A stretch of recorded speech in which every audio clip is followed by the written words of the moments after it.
Guys, this is Cooper MTG, and today we will be reviewing some of our favorite mythics, and here to start us off is William. Hello. Okay, so starting off, we have the Sarah avatar for 7 mana. Its power and toughness are equal to your life total, and when it is put into a graveyard from anywhere, shuffle it into its owner's library. And this is a pretty good card if you're playing with a life deck where you gain a lot of life, but in any other deck it's not going to do so well because you can lose life fairly quickly. Still, it's pretty good, 7 mana. I mean, if you have one of those you gain life really quickly cards or whatever. Yeah, I think definitely if you're playing with the new Johnny from Journey into Nyx. Woo, 100, overkill, yay! Except it doesn't have trample. And you get into his ultimate, and you gain 100 life, suddenly you have like 100 plus out on the battlefield. I think the only trouble I would have with it is that it's like William said, it doesn't have trample, and it's pretty much defenseless other than being a 100 or whatever it is. So I think definitely if they had maybe Doomblade, just a Doomblade. Maybe giving it hexproof or something, or at least something to give it protection from the many removal cards. Have you seen the new rare where it gives the player hexproof? Yes, Aegis of the Gods, Yeah, however. Yeah, that's how we piss off red and blue decks. Woo! Well, Okay. then the red and blue decks kill your Aegis of the Gods, and then...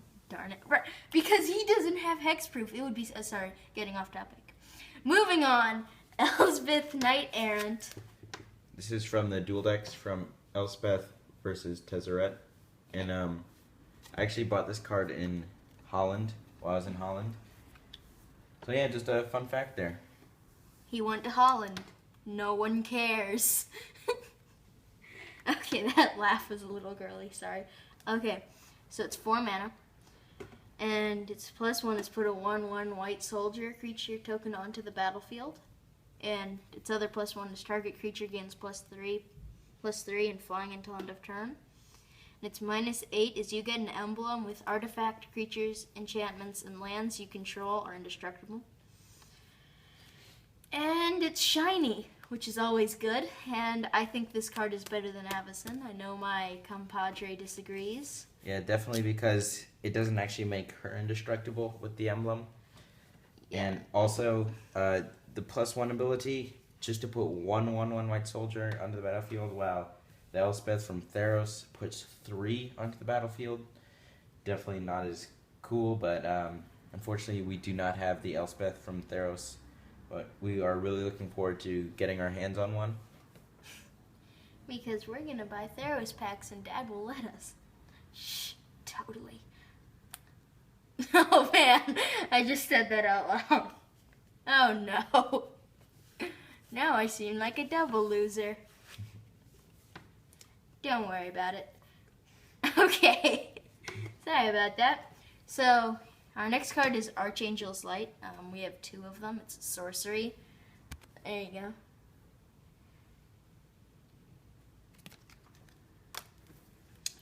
go. Okay. You gain 2 life for each card in your graveyard, then shuffle your graveyard into your library. And this is pretty much reminds me of a black card for M14, which is return all creature cards from all graveyards and onto the battlefield. And this is only your graveyard, which of course is not as good, but then you also get lands and enchantments. How would you get it? Well, there are destroy land cards. Sorry. You'd get enchantments, lands, instants, etc. back into your hand, which is better, I must say. And then it's pretty good. Well, the only problem I have with it is that I really like Elixir of Immortality, and I guess maybe you're playing a deck and you really need to gain life, but you have no creatures in your graveyard and you're stuck with this, and you'd only gain 4 life, paying 7 colorless and 1 white, I believe.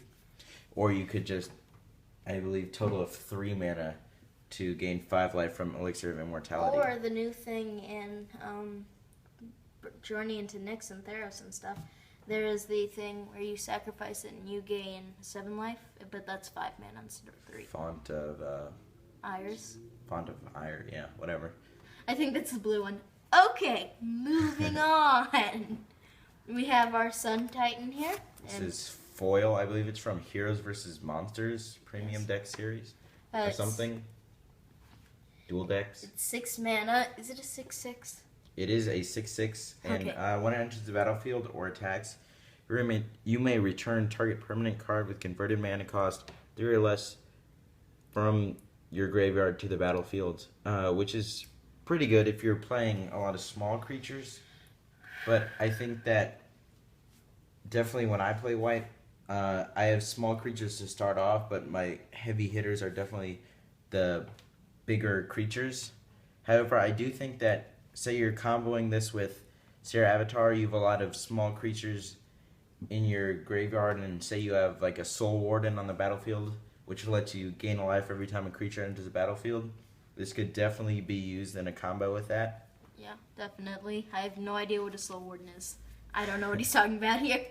And moving on, we have our Gideon, Champion of Justice. This one's going to take a lot of breath. He's from Gatecrash, isn't he? Yes, he is. And there he is. Okay. Well, I've actually never played with this card because I just don't like the look of it. His +1 ability is to put a loyalty counter on him For each creature. for each creature you control. And say you cast him on turn 4, that's like 3 creatures. That's pretty good. But 3 loyalty counters, I guess it keeps going up. Yeah.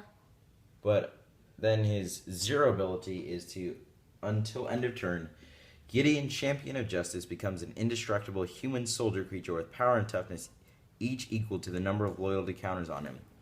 He is still a planeswalker. Prevent all damage that would be dealt to him this turn. Now that's all cool, but I think it would have been a lot cooler if you had like an ability to tap creatures, because usually when I think of Gideon and his creatures, they have like abilities to tap creatures, but just making him a 3/3 or a 100/100 whatever, again, like Sarah Avatar, his only defense is indestructibility. However, with like Path to Exile and a lot of those new cards just exiling him, he's really pretty defenseless, especially since he's got a big target on his back, since he's also a planeswalker. You didn't read his -15. Oh, his -15 is to exile all permanents or all other permanents? All other permanents.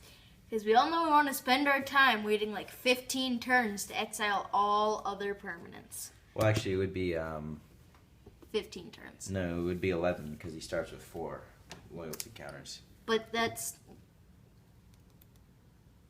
it's -15 from +1/+1s, not loyalty counters. Loyalty counters are the ones for the 0 ability. No, loyalty counters are when you do his +1 ability, you get a loyalty counter on him.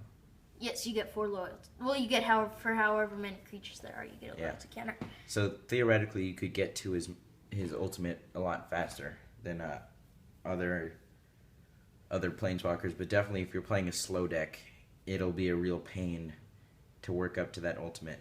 Yep. And then when you dual ultimate, say you have only 16 loyalty counters on him, then you just have a 1/1 to attack with. Yep. Okay, so now we have our Helioid God of the Sun. This one's fairly new. It's indestructible. Like all the gods, he's indestructible.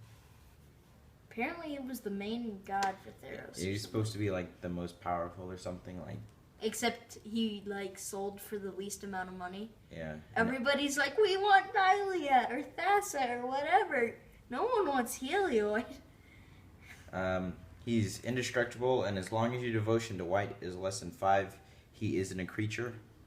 Other creatures you control have vigilance, and for 4 freaking mana, you can put a 2/1 white cleric enchantment creature token on the battlefield, which is really expensive. I know a blue card, Rise of the Eagles, is 6 mana, and you get 2/2 with flying. Yep. And you pay 8 mana to get 2 That's ones. what we call a piss-off card.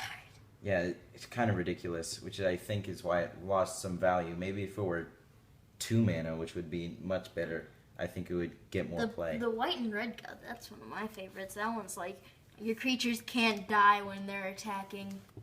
Your creatures get like something else. And then we have another Sun Titan. Ooh. Yeah, so that brings us to the end of the white mythics that we own. We'll be right back for the next part, so stay tuned.